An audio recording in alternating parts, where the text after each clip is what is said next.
What's an unsolved mystery that's actually super easy to explain, but nobody likes to say it out loud because the real answer is just boring? The death ray of Archimedes. Legend says he used giant mirrors to focus sunlight and set Roman ships on fire during the siege of Syracuse. Cool story, except the first written mention of it came centuries after the battle, when every actual witness was long gone. The mirror idea didn't even appear until much later. There's zero real evidence it was ever used in combat. Even Mythbusters tried it twice, and the best result was kind of warm wood. But here's the twist. Archimedes did have a legit superweapon. Surviving sailors wrote about a massive mechanical claw that lifted ships by one end, then dropped them to smash and sink. That's way more believable, and historians think it was basically an ancient war crane with a hook. So yeah, the claw of Archimedes probably existed, but the sun laser death ray, pure ancient fanfiction.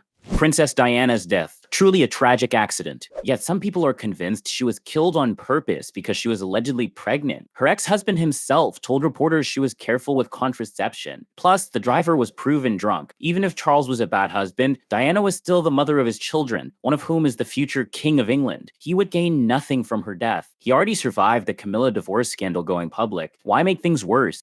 Most ghosts in old houses? Yeah, that's just rats. They bang their backs against floorboards, making it sound like footsteps. They scratch inside walls, knock stuff over, set off alarms, even drag small objects from one room to another over days. They can make your pets freak out, set off doorbells, and some can squeak in ways that sound like babies or cats. And since they squeeze through the tiniest holes, you can have dozens in the house without ever seeing one. Basically, you don't have poltergeists, you've got roommates at tail.